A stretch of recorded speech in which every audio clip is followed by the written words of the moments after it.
What is up, everybody, and welcome back to another episode of the Run It Up Podcast. I'm your host, Najee Adams. You know I got my guy with me today, Jalaal Sandy. How you doing, bro? Good, bro. 2 weeks in a row. Look at us. Back. 2 weeks in a row. 2 weeks in a row. We are gonna have to not do one next week, but after that, we'll be back for good, for sure. Next week I'm going on vacation, but then I'll be back. And we'll be hitting the NFL season running, to be honest. We got to do our season predictions, like awards predictions episode. We got to do like outlooks on teams. We got a lot to do. And then we'll be back into our normal week 1, week 2, week 3, whatever coverage. But yeah, so this week, last week we did NFC Bold Predictions. This week we're finishing it off at AFC Bold Predictions. We're giving 2 or 3 predictions for each AFC division. If you didn't listen to last episode, go listen to the last episode for the NFC version. Before we get into it, make sure you guys subscribe to Run It Up Podcast, everywhere podcasts are found. Find all of our links in the description down below, our Twitter, TikTok, Instagram, all that good stuff. Leave a 5-star rating and review, comment on YouTube, subscribe, do everything you do for literally every other podcast you listen to, but do it for us.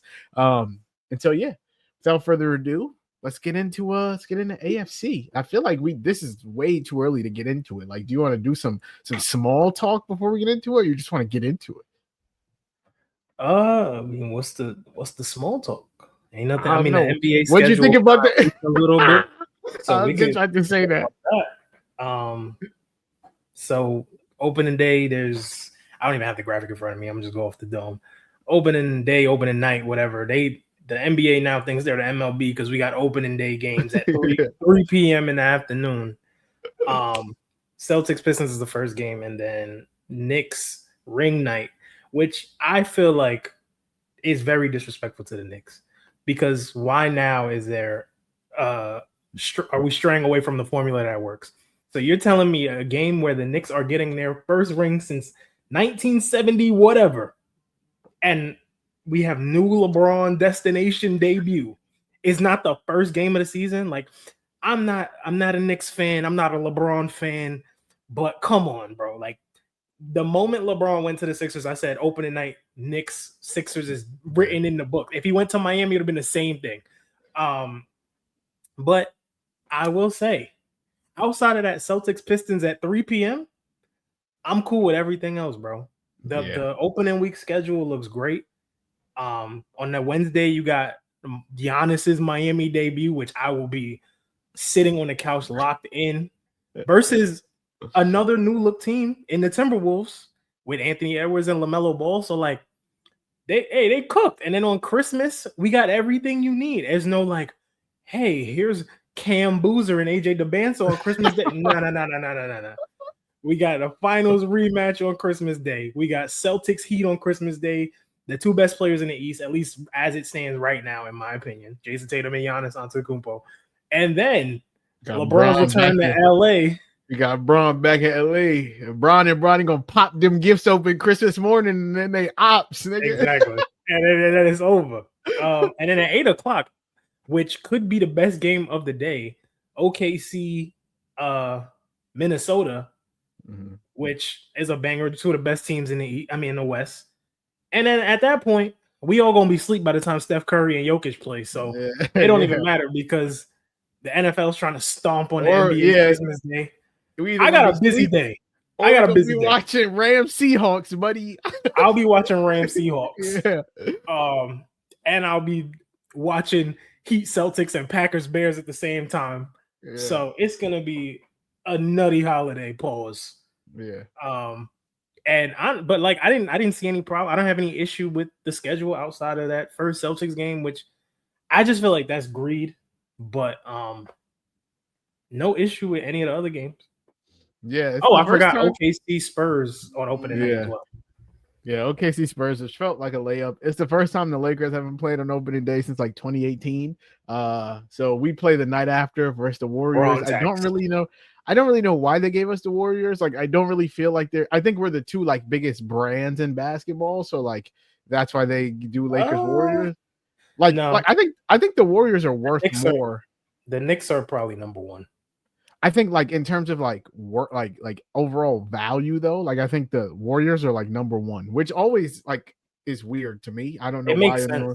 San Francisco is one of the more expensive places to live, and I guess when they bought the team from like what 2012 to now 2026, they pretty much skyrocketed in value. So it makes sense, and they've won 4 championships in that span. I think the only other teams that are that high are the Knicks and the Celtics and the Lakers. I feel like without Bron, it does I feel like without Bron, the matchup doesn't really hit for me. Like I think with Bron, it's like the obvious Steph Curry, LeBron rivalry, but like without Bron, like I don't really think Luka and Steph have anything. I don't really think the Lakers and Warriors are like some crazy rivalry. Like I would have rather they given us I'm not gonna say the Clippers. I would have rather they given us like the Wolves. Yeah. I'd rather than giving us the Wolves. I would have taken the Mavericks. Like I think the Mavericks is a better storyline than this. I do. For opening week now, you gotta play like competitive teams gotta play competitive teams. We gotta see the early playoff matchups. And Steph Luka is like 2 of the best point guards in the league, 2 of the best players in the league. So even if the game is trash, they might probably both have 30. Might be a Kuminga revenge game, depending on whether he signs or not. Yeah, I guess. So, but yeah, other than that, I think the NBA schedule was cool. No real complaints from my end. I can't wait to see like when the full schedule gets released, so we can see like all of. I like to look at like Lakers first 10. What's our worst stretch? It's usually some fucking time in March when we play gauntlet after gauntlet after gauntlet of teams. But yeah. As for what we got released, pretty good. My question for you, because I was thinking about this earlier today. Which team do you think is going to have the most primetime games or most nationally televised games? The Sixers, for sure. Certainly the Sixers. Easily the Sixers, yeah. Over the Spurs? Yeah. It's Bron, Embiid, Maxey, Philly, Jaylen Brown. It's definitely. And when we tune into the game and Embiid sitting out the night and Bron is sitting out the night rubbing their knees on the bench. Hey, I think Sixers easy get the most primetime games. And then probably like Knicks, Lakers, Spurs, Thunder. Yeah. Miami's going to be up there too because they have Giannis. So I think Wolves will be up there because I think they'll be fun. Celtics. Celtics. So I think like you'll get the same number of – I think the Pistons will certainly be disrespected. Yeah, the Pistons going to have like 6. Yeah. I mean, they don't even have Jalen Duren's not on a roster. They have no secondary star. It's Cade and John Collins and Asar Thompson. Asar. I almost got it mixed up. Yeah, I feel like it's balanced though. Like there is outside of obviously the Sixers and the Spurs and OKC, I don't feel like there's one team that you're like we gotta put them on TV. Like the Lakers need some time, the Celtics need some time, the Knicks need some time, the Heat are gonna need some time. Like all these teams with the best players in the world are going to need their fair share of national televised games. The Nuggets. The Nuggets. I'm trying to think of another team. The Cavs going to have some games as well. Yeah. I think they like the Hawks. I think they'll say what you want. I think the Wizards will get some. The Wizards will get some games. The Wizards will get a couple. They got the Banter. Yeah, the Grizzlies will have one. Yeah, if that. Yeah. But I think the Wizards will have more than you think. Like Devanza, AD, Trae Young, like they'll have a good little bit. But yeah, so I think the Bucks will have like 2. Like I think like no one wants. They're not gonna have a single. Nobody. I'm curious to see how many the Pacers have because the Giannis return will be televised for sure. That'll be nationally televised. Oh yeah, but I'm wondering like with the Pacers, right? Like. Obviously, when they play the Knicks, that's going to be on TV. And I feel like when they play Miami, that's also going to be on TV because when Giannis was with Milwaukee, they used to get scrappy every time they played. Like Indiana and Milwaukee, they don't play each other. His pops was yelling at Giannis on the sideline. I think Giannis also dropped 60 on the Pacers a couple years ago, and they got tight. And Giannis was running after the ball, trying to get the ball so he could save the ball. So there's some history there. Obviously, there's history with the Celtics, with the Tatum and Brown versus Jimmy and Bam. Bam's still there, Tatum's still there, and then Giannis has his own saga with the Celtics. And then I think there will be a renewed Heat Knicks rivalry. I feel like for whatever reason, I feel like they are meant to match up in the playoffs at some point, whether it's a 3-6, a 2-7, a 4-5, like they're gonna play at some point in the play, whether it's first round, second round, and it's gonna be a dogfight, bro. Like oh man, I can't wait. Think about basketball, like even though obviously teams are still incomplete, including the Miami Heat. I'm gonna assume Jalen Duren is still a Piston by September. Yeah. Jonathan Kuminga, I don't really care. I'm not gonna lie to you. Yeah, I don't know where he's gonna go. Peyton Watson, I don't care. Peyton Watson, I think that one's more important than Kuminga. Like Peyton Watson is an impactful player to me. I think he'll go back to the Nuggets. Him and Duren should both just sign the qualifying offers and become unrestricted next summer. Like, just bet on yourself, gang. Yeah, that would be the smart move to do. Yeah. And so, yeah, I think for the last thing I'll say, I think for Duren, it's a little bit of like, he is kind of fucked because I don't know if he's an all-pro big again next year. Like, I mean, he's an all-NBA big again next year. Yeah, like I mean, I think all-NBA, like, that's hard. That's hard. What was the all-NBA third team? Yeah. Yeah, that might be Bam's spot, buddy. You feel me? Like if you don't get a payday after that, it's like that's what I'm saying. And then also I feel like perception is reality in the sense that like we saw you, we see you, we saw you put up 8 points in the playoff game, getting outplayed by Wendell Carter. Like you are gonna be on fraud watch in the entirety of next season. So either you need to expand your game or your numbers got to get better. And honestly, his numbers were great. I averaged 20 and 11. Yeah. So I don't know how much better he can get in terms of numbers sake, but he might still be an all-star next year. We'll see. But yeah, like it's a tough spot to be in. You got to bet on yourself. I hope he's in the gym working on his game because they're gonna need it.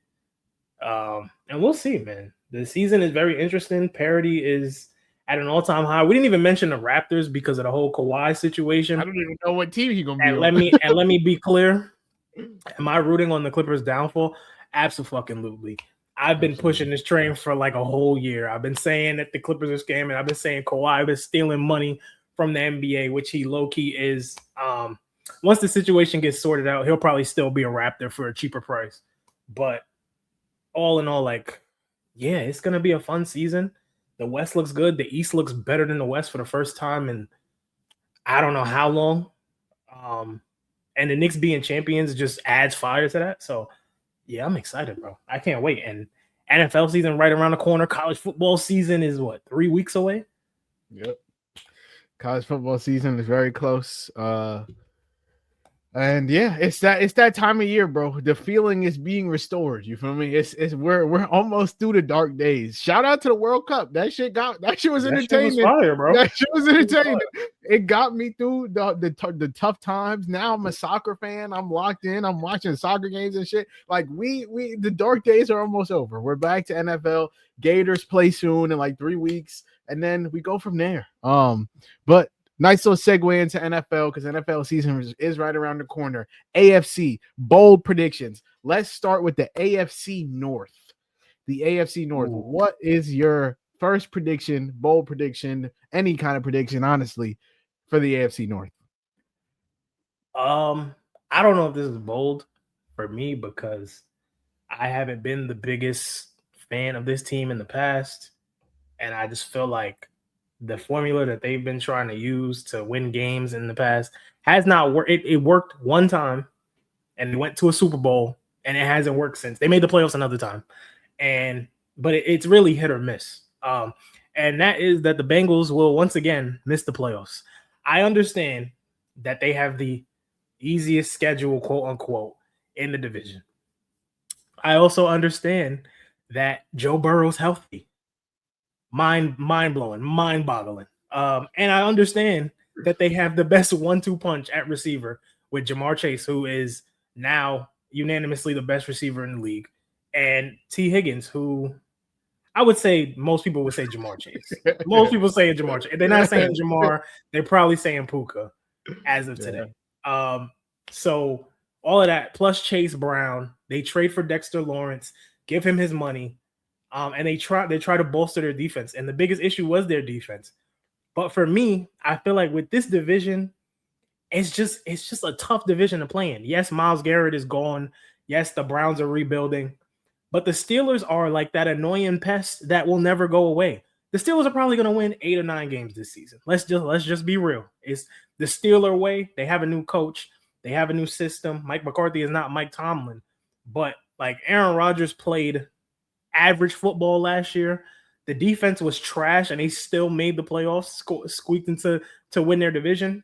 Also, Lamar Jackson was hurt last year and missed 4 games, and Zay Flowers was also out for a long period of time, and the Ravens defense was also trash. So I think for them to at least make the playoffs, if they do make the playoffs, it's not going to be them winning the division. I have the Ravens winning that division. I think with a healthy Lamar and Derrick Henry coming back, which might be like the last true year of his prime. Even though they lose Isaiah Likely, they do draft like Jacoby Lane, who I like. Zay Flowers just got paid big boss money. And Mark Andrews is back, and the whole crew is back, and they're changing their offensive scheme. So I'm excited to see what that looks like. Nate Wiggins missed a huge injury this off or today. That was today. I thought he was out for the season. But to me, I just feel like the Bengals formula just doesn't work. They're an exciting team to watch. Joe Burrow is great. I do think he's reaching overrated territory because, brother, you have no All-Pros, 1 Super Bowl appearance, no Pro Bowls. What are we doing here? I get it. The talent is there, but he's almost 30 years old, and he has nothing to show for it outside of a couple of 4,000 passing yard seasons, and you play with the best receiving tandem in football. So you got to make some shit shake. You play in the AFC with Josh Allen, Lamar Jackson, Patrick Mahomes, Justin Herbert. Give me a name. I know there's somebody else. AFC quarterbacks. Trevor Lawrence, Drake May, Trevor Lawrence. Trevor Lawrence. Thank you. All of these different quarterbacks. And I get it on a base level. He's probably top 5 at worst, like top 7. But if we're being for real, I do think we give Joe Burrow the benefit of the doubt. And it's like, oh, he's not healthy. He's never healthy. He's been healthy twice in his entire career. So, am I going to make a bet that Joe Burrow is going to play 16 or 17 games this season and the Bengals defense is going to hold up in a division that beats your ass? Absolutely not. I'm not betting on the Bengals. I know you are, though, because those are your boys. That's your AFC team. You love them niggas. But I'm not doing it. I'm not putting myself in that trap. I'm not a Bengals hater. I just know when I see a team kicking the can down the road continuously. Yeah, I mean, I think that leads us beautifully into my bold prediction, which is that Joe Burrow finally wins MVP. I knew that was coming. That's why I was like, oh my God, bro. But I feel like we most of the time agree on most of the shit. So I like when we sometimes don't have the same opinion. So my hot take is you've been pushing Joe Burrow MVP. He was my MVP. Well, was he? Or was it Josh? For 2 straight years. Was it Josh last year that I said was MVP? No, you said it was Burrow, right? You said Burrow, then Burrow got hurt, and you was like, oh, it's going to be Josh. I said Bills win the Super Bowl last year, and I said Josh. I said Bills win the Super Bowl, Burrow MVP. Got both of them fucking wrong. Here you come again with the Burrow MVP. Burrow MVP, we're back at it. Joe Burrow wins MVP. Listen, this is what I'm going to tell you. The last 10 NFL MVPs have these 5 things in common. Played on a top 5 offense. 3 years that Joe Burrow's played 16 plus games.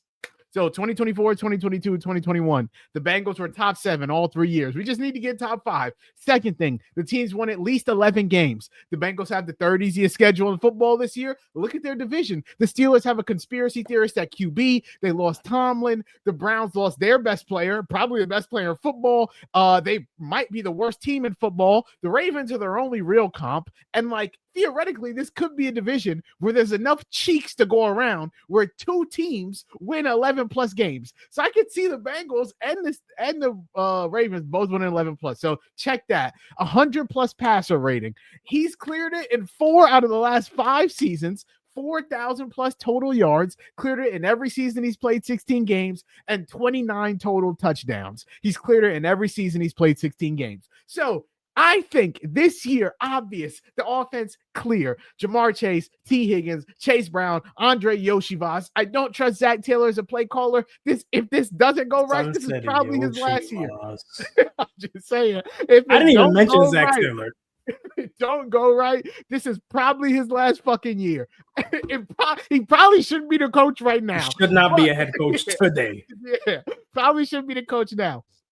But this was historically a disgustingly bad defense. Like you said, added Dexter Lawrence. They should be a lot better on that. And it's like, I don't even need you to be a top 10 defense. Just be not bottom 3, and we are good here.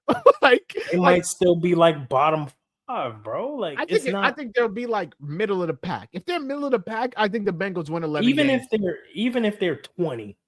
That's still not good. That might get them to the playoffs. I think that might get them to the playoffs, but like that's not 2 years ago when Burrow should have won MVP and they won 9 games and he almost passed for 5 bans. Should have won MVP over who?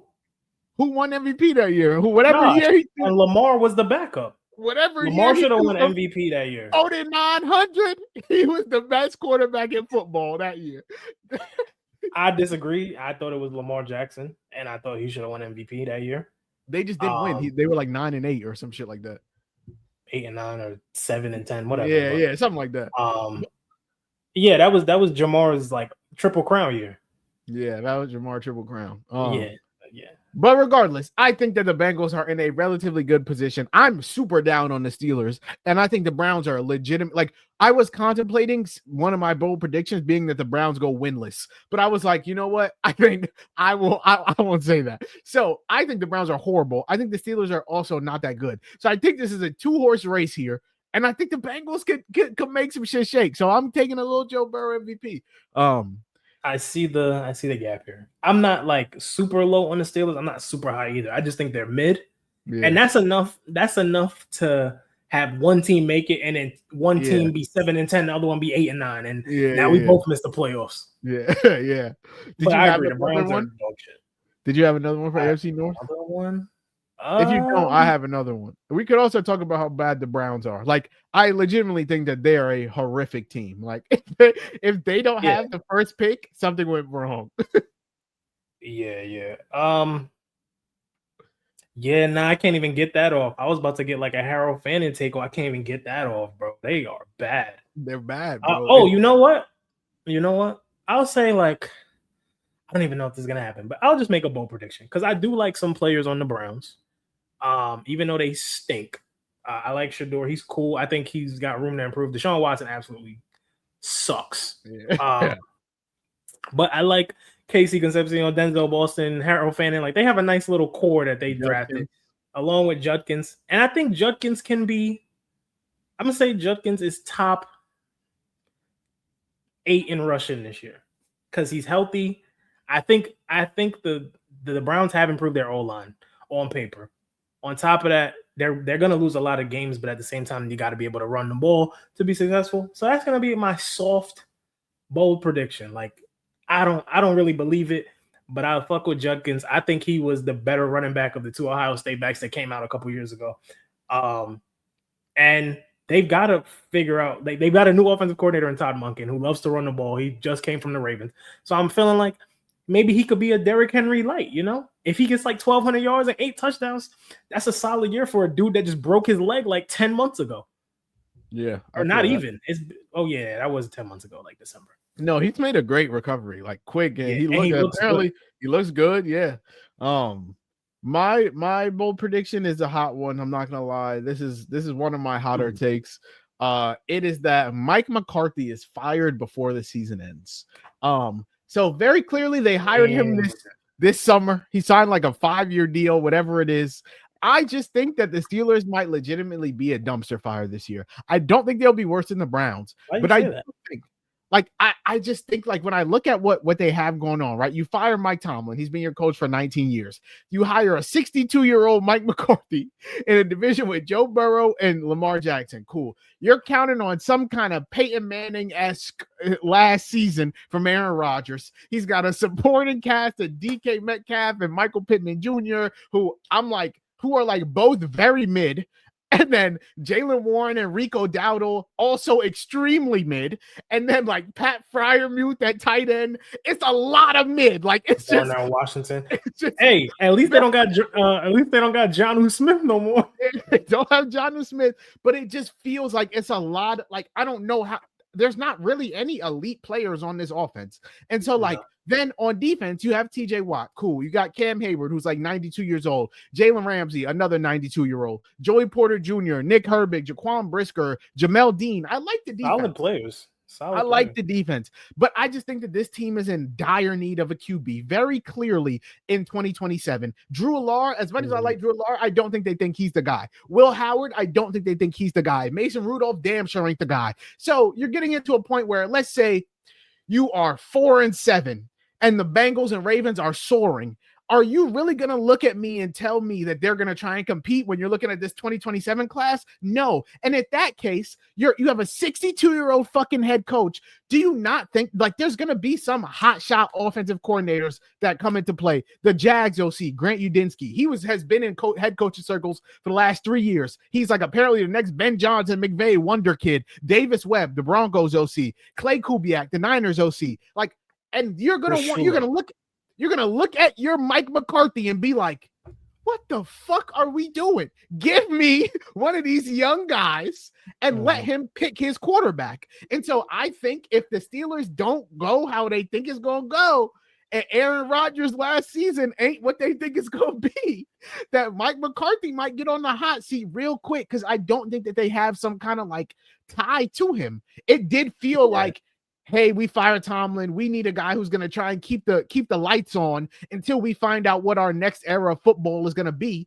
We don't have a fucking QB. We don't really have any young star players. Like it really is just like a changing of the guard. And so I think they need to find who that next light at the end of their tunnel is, like who they're going to put their franchise on, because it was Tomlin, it was Big Ben, it was Antonio Brown, it was Le'Veon Bell, and now after Tomlin's gone, all those guys have dissipated, and it's like we have DK Metcalf, and who gives a fuck? Like I think they really do need to replenish their star power, and so I don't know that Mike McCarthy is going to be the guy to bring them there. Yeah, I mean, I'm gonna just play devil's advocate because I don't fully disagree with you, but I think Mike McCarthy gets a bad rap, partially because of the way he exited Green Bay and the way the team looked when he was on his way out. And then going to Dallas. And honestly, like him getting fired from Dallas was just the fact that they had championship aspirations, and winning 13 games and being a number 1 seed and number 2 seed just wasn't enough. I do think Mike McCarthy offers a floor that the Steelers are familiar with. So like when you had Mike Tomlin, you know you're going to win 8 games minimum. Yeah. You can say the same thing about Mike McCarthy, Super Bowl winning head coach, has coached Aaron Rodgers before, is a pretty good offensive coach. The last time he was a coach, the Cowboys had top 5 offenses in the league, and Dak had some of his best years. So I think, like you said, they don't have elite weapons, unfortunately. So everything's going to just probably turn out to be a little mid.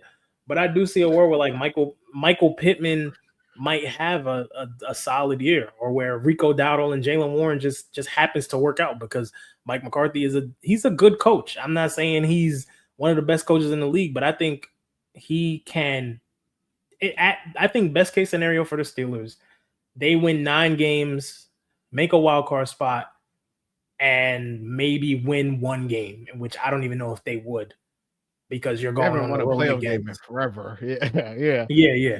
They're like going on the road and playing maybe Baltimore, maybe Buffalo, or New England, or maybe Kansas City. Like that's tough. Or Denver, it's cooked. But they probably like when you have Aaron Rodgers, you just hope for whatever happened last season. Like it can't be. It felt like last season was a nightmare, and they still won the division and made the playoffs. Unfortunately, they just ran into the best defense in football. Well, best defense in the AFC, and they got clapped up. It is what it is. Yeah, I think they're also banking on like a healthy season from a 42-year-old quarterback, and it's like, let's say, I think every team is banking on their quarterback to be healthy, but like if Aaron goes down, shit gets dark very, very quick. shit gets dark insanely quick. And I think that's the case with every franchise QB. Like, hey, if your starting QB goes down, shit gets dark. But like for a team that don't really got no other star players outside of him on that side of the ball, I think shit gets especially dark. And so, and when his age is what it is, like I think you can afford to like, oh, if Jordan Love goes down, it's like, okay, cool. If he's out for the year, I know that we've still got next year will be cool. Whereas like there ain't no next year for Aaron Rodgers. Like this is it. So I think it might get a little bit weird for the Steelers. But unless you have another AFC North take, we can move to a different division. No, I'm good. We're not doing like divisional predictions or nothing, so I'm chilling. Cool. AFC West. AFC West. What you got in AFC West? This one pains me, not gonna lie. Oh no. But I'm taking a page out of your Browns book, and I'm gonna say the Raiders don't win more than 2 games. No. Brother. Okay. I'm not gonna lie to you, bro. I know they spent money in the offseason. They brought in Quay Walker and they drafted Fernando Mendoza, who I like. He's a solid QB. I love Ashton Genty coming in. I love Brock Bowers. These are really good, talented players. And Kubiak was a great signing for a head coach. I think he can implement a system of some discipline, some young players learning how to win. Unfortunately, Kirko gonna play at least 5 games. And they did improve their O-line. But brother, that division is fierce. That division is rough. Yeah. You got the Denver Broncos, who still have one of the best teams in the AFC. Like, let's just keep it a buck. Bo Nix coming back healthy. They acquired Jalen Waddle. They bring back the majority of the defense that they had last year. And they bring back J.K. Dobbins. They draft Jonah Coleman, who's a really good back, and they still have R.J. Harvey. So like their offense is going to be clicking on all cylinders. And then you have the Chargers, who, for the love of God, had some of the worst injury luck I've ever seen. Lost both their offensive tackles within the first 6 weeks of the season. Omarion Hampton goes down for like 10 weeks. They're running Quentin Johnson on goal routes and praying to God. Keenan Allen is playing on his last leg. And this is kind of like a get-back season for them. I don't know what their defense is going to look like. Their defense was pretty decent last year, but just banking on that offense being elite with Mike McDaniel as OC, that's going to be a problem. And then on top of that, you got the Chiefs redemption tour. Patrick Mahomes back from ACL surgery, signing Kenneth Walker. Granted, the receivers don't look that great in training camp, I'll be honest with you. But the Chiefs have never missed the playoffs more than 2 seasons. Andy Reid hasn't missed 2 straight seasons of the playoffs in like 20 years. So you got to buck up. This is big boy division. It's going to be tough. And unfortunately, you are the girl crying at the end of prom that her date left her, because the Raiders just don't have enough. They just don't. Ashton Genty not going to be running into a brick wall anymore, but like they don't have, unless a catastrophic injury happens to one of these other teams, I don't see the Raiders doing anything, making any kind of dent in this division yet. I think they're like 2 years away from really being a oh shit type of team, like how the Broncos were. Like we were like, hey, the Broncos look kind of okay now. Like they won 6 games, they won 7 games. It was like, they might make the playoffs next year. The Raiders are like 2 years away from that. So I need to see Fernando Mendoza. I need to see like Brock Bowers healthy. But this team is just bad, bro. They don't have, outside of Brock Bowers, they don't have a legit receiver. It's Dante Thornton and Jack Betch, who's ass, like straight up just ass. Yeah. Can you name me someone else in the Raiders receiver room?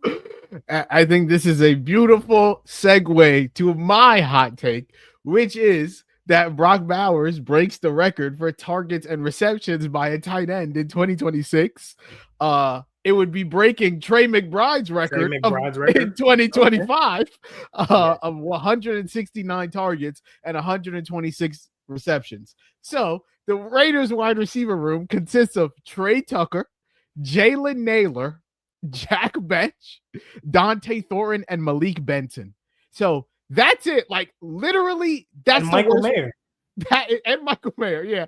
That is without a shadow of a doubt the worst wide receiver room in football. And people like to say the Dolphins. Malik Washington is better than every wide receiver I just named. Jalen Tolbert might be better than every receiver on the Ravens. Come on. Chris Bell is solid. Brock Bowers is saving this receiver room by a landslide. It's bad, bro. It is literally bad. There is no one to target. Like it is bad. Like, and I think they're gonna use Jinty in the passing game for sure. I think the offense will be way more competent than it was before. Like Brock Bowers' rookie year, he had 153 targets. Like this is asking for him to get like 15 more. I don't think that's crazy. Kirk Cousins loves to throw to the tight ends. He has one of the highest tight end target rates since coming into the league. He single-handedly got Kyle Pitts a contract at the end of last year. Like he was mowing to Kyle Pitts. And then like Clint Kubiak, I think he proved last year he's going to do everything in his power to get his best playmaker the ball. JSN had one of the best receiving seasons in NFL history, one of the most efficient seasons in NFL history. That is now going to be Brock Bowers in this offense. Like he's going to scheme him open. He's going to do everything he can to get the ball in Brock Bowers' hands. And I think that's going to probably give us one of the craziest, best, most productive tight end seasons we have ever seen. It will not contribute to winning all too much, but like for fantasy and shit, Brock Bowers is going to be insanely good.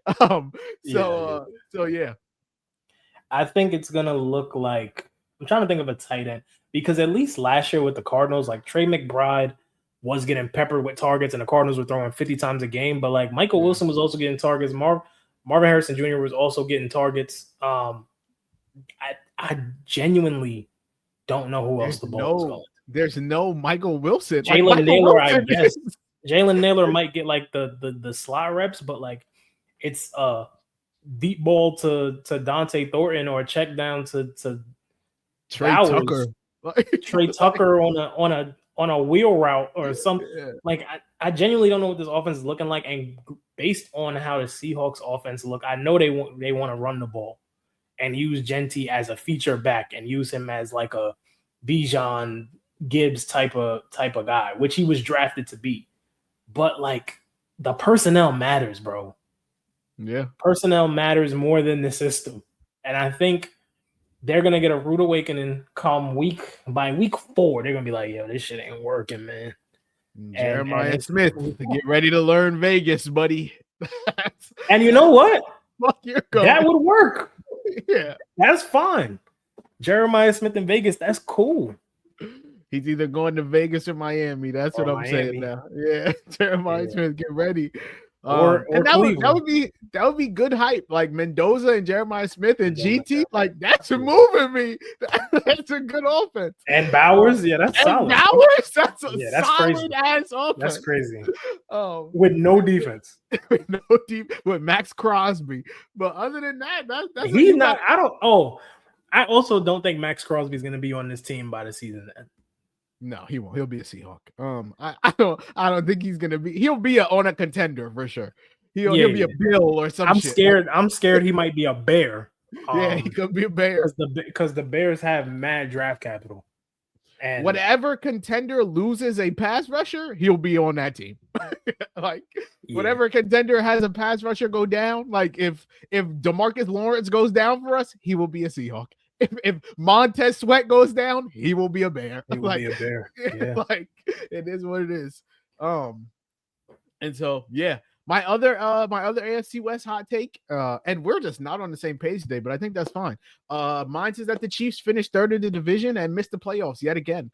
I know Pat Mahomes is the greatest ever. He is. I've said many great things about Pat Mahomes, but when I look at the offense, he's playing with the skill group of Rashee Rice, who may or may not be going to prison. He's played a total of 12 games in the last 2 seasons. Xavier Worthy, yet to have over 650 receiving yards in a season. Tyquan Thornton and 5th-round rookie Cyrus Allen, who people like to make sound like he's Randy Moss in training camp. He's a 23-year-old rookie who never had an 800-yard season in college. Travis Kelce, who was already washed, will be even more washed this year.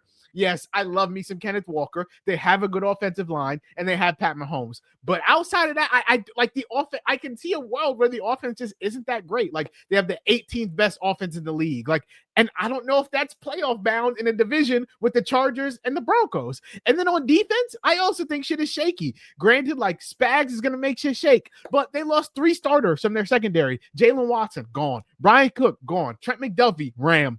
They replaced him with a 29-year-old L'Jarius Sneed and Mansour Delane, the rookie.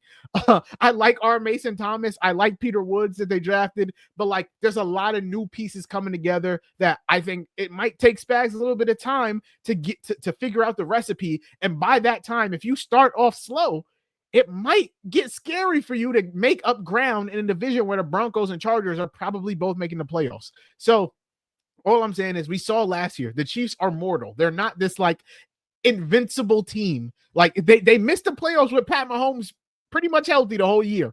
They just weren't good enough. And so yeah. I don't think they had that good of an offseason for me to feel like a team that missed the playoffs last year is now all of a sudden supposed to be this like great team. So I still have them missing the playoffs. And yeah, that might be a hot take, might not be, but I'm just not big on the Chiefs this year. I don't think it's hot. I think it's reasonable, but I give their defense benefit of the doubt because more often than not, their defense usually shows up. I think their offense will look like some version of what the Steelers will try to run, to where like we don't have or at least not one that we know of. We don't have a go-to guy that can separate on the outside. Like Rashee Rice is a good receiver, but ask him to go run a 9 and see how much separation he or a post and see how much separation. He's an underneath guy, a rat guy, and that's great for Patrick Mahomes because Mahomes is top 2 quarterback in football. But I think they do make the playoffs. I don't think they win their division. So I have them as like AFC West teams make the playoffs. Yeah, I think so. Okay.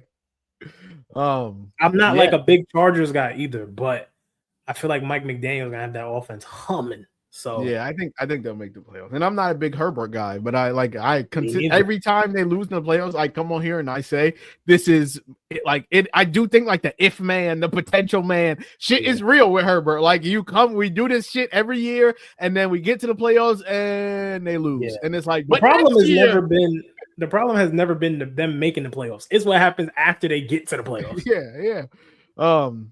And so, yeah, I think now we'll go to AFC South. I only have one for this division. I'll start us off.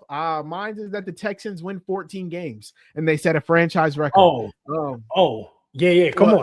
Come on. No. Just finish and then pass the rock, brother. Okay. My hot take is that the Texans win 14 games. They set a franchise record. I mean, this team is absolutely loaded on defense. Derek Stingley, Will Anderson, Daniil Hunter, Azeez Al-Shaair, Kamari Lassiter, Kalen Bullock, Jalen Petrie, Reed Blankenship, Caden McDonald, who they drafted. Like, I do think on paper this is the best defense in football. On offense, it's not horrible either. You got Nico Collins, David Montgomery, who they bring in. I do think he's a much better back than Woody Marks.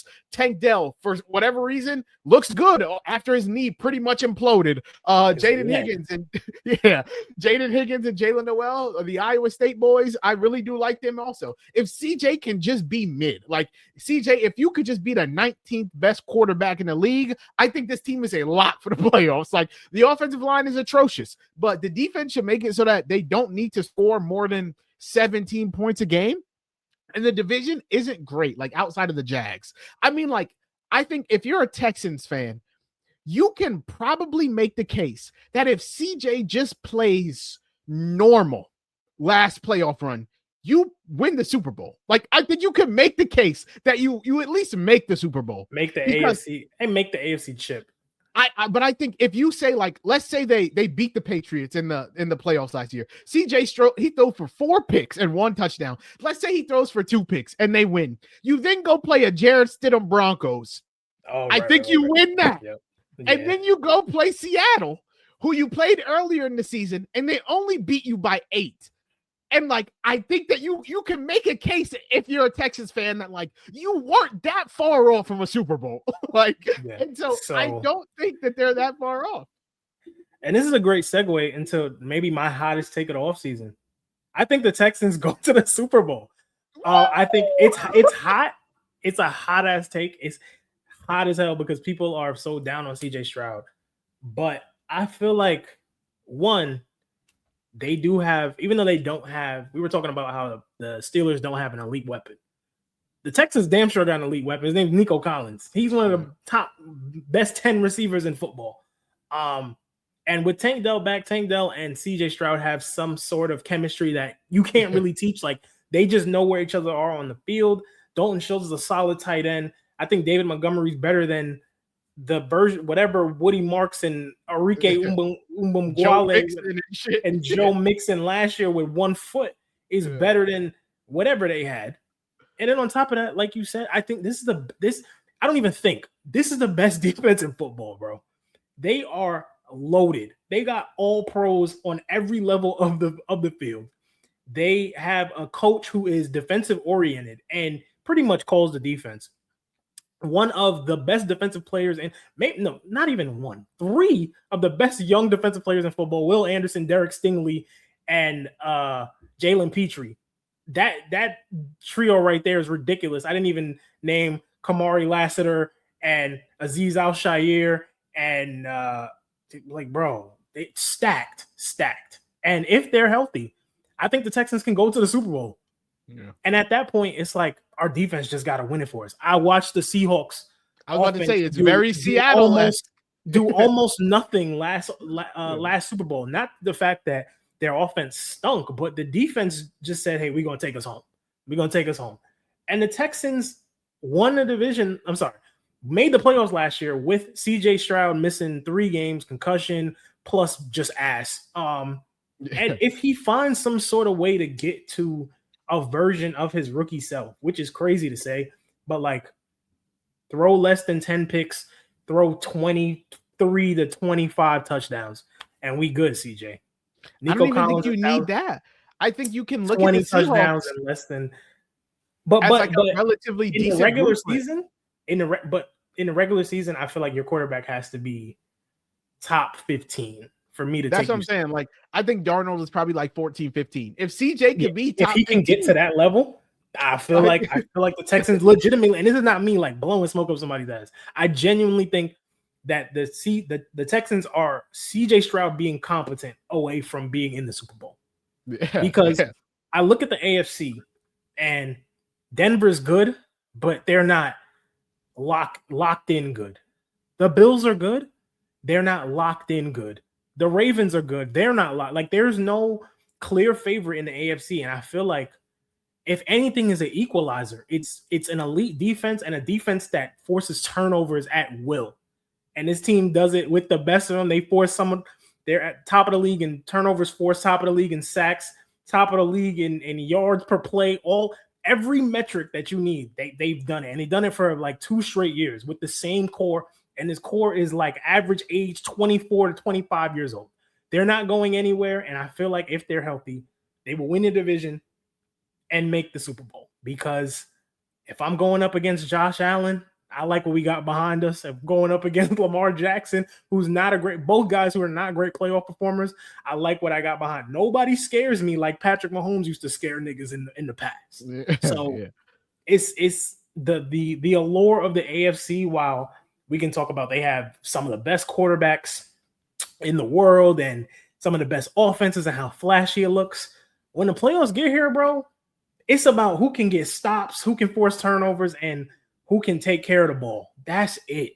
Yeah. You don't even really got to score more than like 20 points to win a playoff game. Yeah. No, I'm 100% with you. I don't have really much else about the division. Like, I don't really have much about the Colts. I think Daniel Jones will come back and be fine. Go for it. The Colts, the Indianapolis Colts will be last in this division. I think that's a hot take. Because I'm just thinking about the health of the team. They gave up, 2 first-round picks to go get Sauce Gardner, and Sauce looks healthy. That's great. Sauce is a great corner, top 5 corner in the league. Cool. Daniel Jones coming off Achilles injury. Jonathan Taylor's about to be 28 years old. Alec Pierce isn't even on the field. Michael Pittman is out of town. And Josh Downs. And it's Josh Downs and Tyler Warren, Deion Burks, and Tyler Warren. Yeah. So I think in like an odd way, this offense might look like some version of the Raiders. Like, yes, you have Tyler Warren, who is on his way, in my opinion, to being an elite tight end. If not next year, then the year after that. But if Alec Pierce doesn't come back until week 6, this offense is gonna look bad, especially if Daniel Jones can't get the ball to the receivers the way he wants to, and they can't run the ball because the defense knows that they want to run the ball. Yeah. Who's the threat outside of Tyler Warren? So for me, I feel like put some respect on Josh Downs, man. Put some fucking respect. I'm not saying Josh Downs is ass. I'm not saying Josh Downs is ass. What I'm saying is when your quarterback is coming off Achilles surgery and your running back is on the tail end of his prime with a line that is not as good as it used to be, and your number one receiving option, the real number one receiving option, walked out the door, and your new number one receiving option that you're now paying $30 million a year has ankle issues and has been having ankle surgery and cleanups this whole offseason. Things might get a little ugly. This is the Indianapolis Colts we're talking about. Let's not act like we're talking about some prestige franchise. This is the Colts. Let's stop. I think the Titans are making a concerted effort to be better, and the Jaguars are going to make the playoffs. They'll probably be one of the 2 wild card teams, and the Texans just beat everybody's ass on defense. And I don't know how. Like, what is the path to the Colts being relevant in this division? Even though the division is kind of mid, like, you don't have a great defense, you don't have a great offense, especially if you're not running the ball. And I think Jonathan Taylor will have a good season, but there comes a point in the season where it's like, okay, well, we're 2-5. We got to make something shake, and you just paid Daniel Jones $40 million. Good luck. Like, there is no plan here with the Colts. So I feel like there is a world where they can be last in this division. Yeah, I feel like for me, I'm with you on the Colts. I'm not super high on the Colts, to be honest. I think they'll kind of I think this is Shane Steichen's last year. He's getting canned. And they'll bring in someone else at the end of the year. And Chris Ballard should also be up out of there. Yeah, and I don't really think that this is a great job either. Like, if I'm not like clamoring to be the head coach of the Colts, like outside of Tyler Warren and Josh Downs, like there's not a lot of young talent. I don't really love the QB situation. It's like we don't have our first for the next 2 years. Gonna be a Colt. Yeah, we don't have our first for the next 2 years. Like, I don't know. I'm not clamoring to take this job. Yeah, in a division where you have 2 teams that are pretty much ascending. Like, I feel like the Jaguars and Texans are ascending at the same time, and they have 2 quarterbacks that are just better. Like, I would take CJ Stroud over Daniel Jones, and I'm obviously taking Trevor Lawrence over Daniel Jones. Yeah, and I like the Titans. I think like Carnell Tate, good pick. Calvin Ridley, we'll see what he does. Wandale Robinson, we'll see. Brian Daboll, your career's on the line, buddy. You better make them a relatively decent offense. I think they'll be. Let's go, man. I think they'll be fine on defense. Robert Saleh, that's kind of what he does. And then, I think Trevor Lawrence for the Jags, like I think he'll be a dark horse MVP candidate. He was one of the finalists last year. I think what will stop him from winning it is that they won't win the division. And so I think it'll be hard to give him MVP if your team does win a division. But I think I think stats wise, he'll have the numbers. Like, I think this will be a very good offense. Liam Cohen calling the plays. He has a demon receiver core of Brian Thomas Jr., everyone's favorite training camp wide receiver, Parker Washington, Jacoby Myers, Travis Hunter, Brenton Strange. You got Bashal Tutin and Chris Rodriguez in the backfield. Like, this could be a top 5 offense in football. And so I think that, and like Trevor Lawrence likes to run the ball. Like, he had very many rushing touchdowns last year at the tail end of last year. And so like, I think stats wise, he'll definitely be in the MVP conversation. I just don't think that they'll win the division. And so then that'll take him out of it. And so, yeah, last division we got is the AFC East. I can start us off here. This is kind of my weakest one, which I didn't really know what for this division. I did it because I didn't want to do a Patriots one. I don't really have many thoughts on the Patriots. Like, I think they're going to be worse than they were last year. I don't think they're making the Super Bowl again. But I went with Garrett Wilson, leads the NFL in receiving yards. Say what you want about Geno Smith. I watched him for 3-4 years. He's a capable NFL quarterback. This is the best offense the Jets have had since Garrett Wilson has been there. Armand Membu, great pick last year to solidify the offensive line. Still not a great O-line, but you got a piece. That's more than a lot of teams can say. They bring in Kenyon Sadiq at tight end. They have Omar Cooper at wide receiver. They're trying to revitalize A.D. Mitchell's career, which by all training camp reports feel like it's going good. And then they bring back Breece Hall. Like, this should be a competent offense. The defense isn't amazing. They will need to score. And they will need to pass. And I think the targets for Garrett Wilson will be there.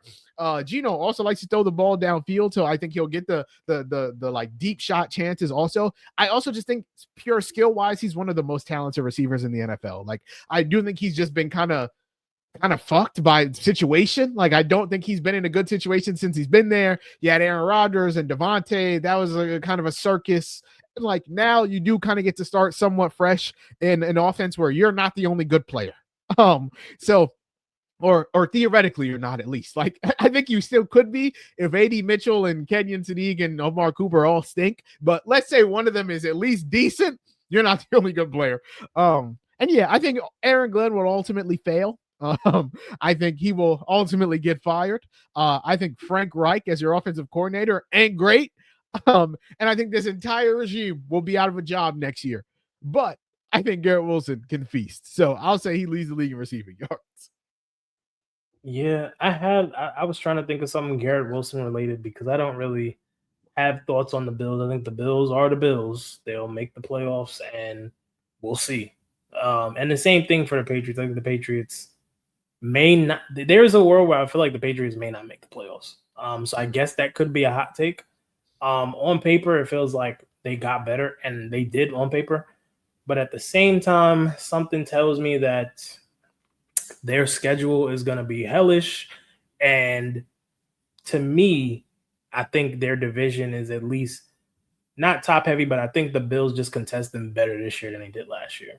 And on top of that, the AFC is a lot more balanced than it felt like it was last year. The Chiefs had a wonky year. The Ravens were all out of sorts. The Jaguars were this new weird team that people didn't really believe in, and the Broncos, same thing, and the Texans were just defensive oriented, super defensive oriented. So it was a weird year, and no, I'm not taking credit away from Drake May, because if I voted for MVP, I would have voted him.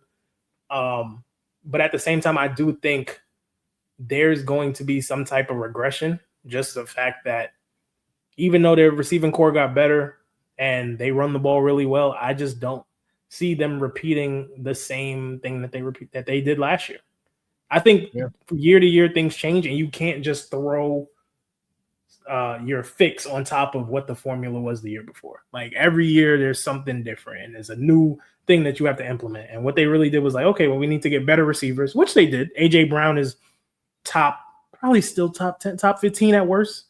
And Romeo Doubs is a good number 2 option. They still have Travion Henderson, and Ramondre Stevenson, and Kayshawn Boutte, and Hunter Henry, and they drafted Eli Raritan. So, like, they have everything they need on paper, but it still feels like if they just say, hey, we're gonna, doesn't something just feel off about the Patriots? Like, I don't know what it is, 100%. but it just feels like a clown with makeup on. Like, as soon as you take the makeup off, it's like, damn, this shit is getting kind of ugly. Like, AJ Brown made it seem like this was this fairy tale story of him coming to the Patriots. He got a Patriots mat in his house. We're not buying that shit, bro. Romeo Doubs, I'm not saying nothing negative about Romeo Doubs. That's my guy. But it just feels like the defense will be solid. I just feel like the offense is not going to click the way everybody's expecting. And the moment Drake May sails the ball over AJ Brown's head and he pulls out a book on the sideline to read some bullshit, we're going to be sitting there like, damn, we should have seen this coming. But that's not really a hot take for me saying the Patriots will make the playoffs. I think sometimes teams just regress year to year. And I think they did the process was correct, but at the same time, I don't think that is effective long term, because AJ Brown may not play at the level they're expecting him to play at for more than a year. And we don't really know what Romeo Doubs is outside of being just like a solid contributor. Yeah, and Kayshawn Boutte and Hunter Henry and Travion Henderson and Ramondre Stevenson. It's a lot of Douglas. Yeah. It's like I just don't think they're going to be as good as they were last year. Simple as that. I think they'll still be like a 9-10 win team. I think they'll make the playoffs. So I'm not like as down on them as you, but I just don't think they'll be as good. Like I think the Texans are better than them. Simple as that. Yeah. Like I think if you play that same game I again thought that this year, last year, but I thought that last year when they played, I had the Texans winning that game, and I was like, damn, CJ just playing like ass. Like that's he's what I'm just saying. so Like bad. that's what I'm saying. Like Texans fans can make a case like, damn, if he wasn't horrible, we could have made the Super Bowl. Like I think that's tough. You play who's in front of you, but if we're being real, like the Patriots' path to the Super Bowl wasn't crazy. Like you play the Chargers, who offensive line was torn to shreds. Herbert had like his hand was fucked up. He couldn't do shit. Right. Like, and that game was close until about the beginning of the fourth quarter. And the Texans game was close till about the beginning of the fourth quarter.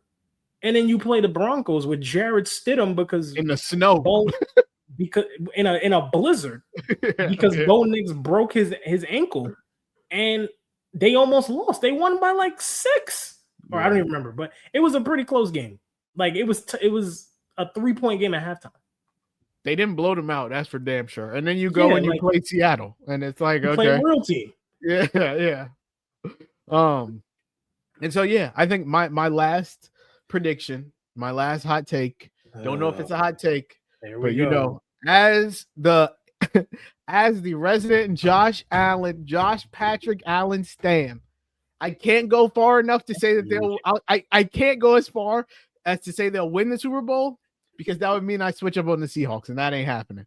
But I will say that the Bills finally make the Super Bowl for the first time since 1994. Like you said earlier, the AFC feels wide open. The Patriots don't scare me. The Broncos don't scare me. The Ravens don't scare me. The Bengals don't scare me. The Texans scare me, but I think Josh Allen and the Bills can win. The Jags don't scare me. The Chiefs don't scare me. Sure, they lost to a Broncos team, but that's a game where Josh Allen had 4 turnovers and they lost by 3 in overtime. Like, I think you can make that same case if you're the Bills. Hey, if we don't lose to the Broncos, we then end up playing the Patriots, who we had just beat at the end of the season.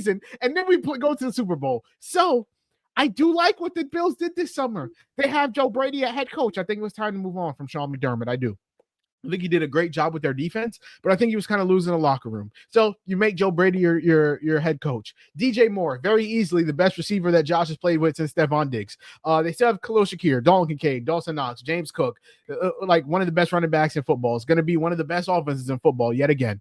They draft TJ Parker and Jalen Kilgore. The defense might be a little ass, but I think they can be like top 12, top 15.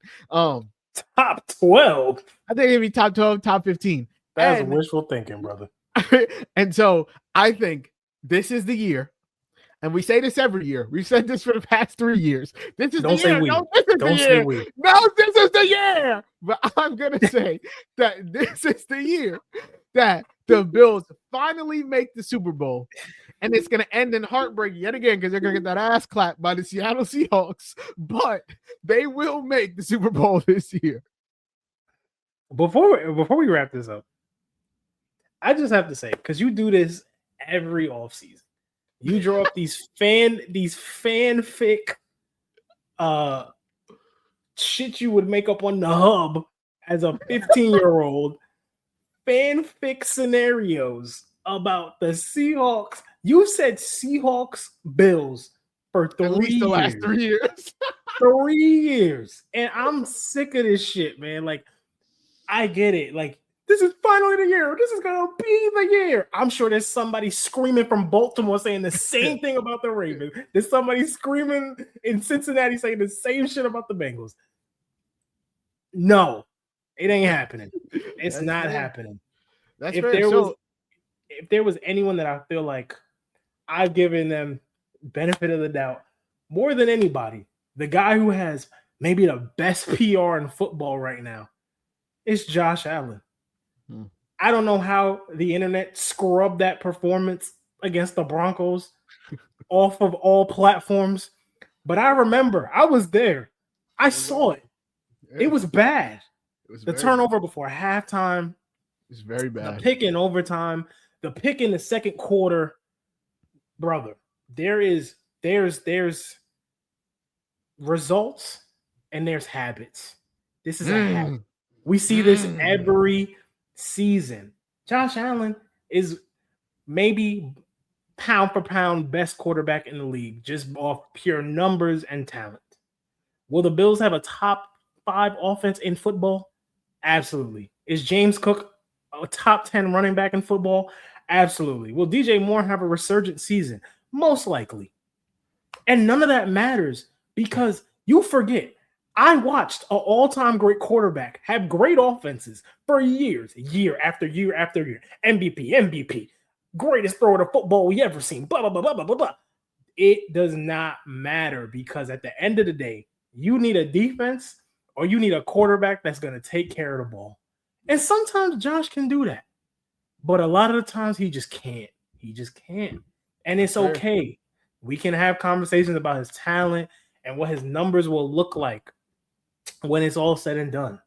But I think I'm not going to say Josh Allen's window is shut closed, but I think we just need to shut the hell up about Josh Allen until he does something. So I'm here to say I cannot let you get that off. It's cool. You love Josh Allen. I don't love him. I like him. But I can't let you get that off because if you're so bullish on a guy that's supposed to be that great, then we shouldn't be saying that the Bills don't scare me. I didn't say the Bills. Brady was on. Yes, you. Oh, sorry, I said it. I just know when Brady was the best quarterback in the league, Patriots scared me. When Aaron Rodgers was the best quarterback in the league, the Packers were scary. I ain't never said the Bills were scared. I think there was 1 year. It was 1 year, the year that they were the 1 seed and everything went right for them. They beat the Ravens at home and they had the Chiefs finally come to Buffalo for the AFC Chip. And everybody was like, Josh Allen did nothing wrong. He did everything he could and they still lost because the kicker. Listen, bro, there's always more you can do. There's always more. And then the next year they play the Chiefs again and he throws up a prayer and they're like, Kincaid could have caught that. Come on, bro. Come on now. Josh could have just played a little bit better, man. We can sit here and make excuses and we can sit here and tell the truth. Yeah. Truth is he just ain't been good enough. Lamar don't get the same benefit of the doubt that Josh does. And I would say Lamar is more accomplished than Josh Allen is in his career. 2 MVPs to 1 MVP should be 3 MVPs. Yeah, and I would say their career numbers are similar in terms of. I mean, Lamar's a much worse playoff performer than Josh. Sure, but I feel like just career accomplishments and regular season dominance, they are pretty much neck and neck. And I would give Lamar the edge because he has 2 MVPs. Well, and I would give Josh the playoff edge. Now we neck and neck. First one to a bowl. First one to a bowl wins. Okay, sure. First one to a bowl. First one to a bowl. That's how I feel. And Joe Burrow is a part of that too. Hey, as far as I'm concerned, it's Mahomes at 1, and then first one to a bowl between the 3 of them. Burrow done got to a bowl. First one to win a bowl between the 3 and of them. If we being for real, I did just shit on Joe Burrow in the earlier episode, but he is the only one of them 3 to beat Patrick Mahomes in the playoffs. Yeah. I mean, he was a Matt Stafford. He was an Odell Cooper Cup masterclass away from winning. That was a Odell Aaron Donald. Yeah. I don't remember who their running back was on that team, on that Rams team. Wasn't it? It was like Cam Akers and shit like that, wasn't it? Cam Akers? No, was it? Who is the starting running back for that Rams team? Hold on, I'm gonna look it up right now. It wasn't Kyron, I don't think.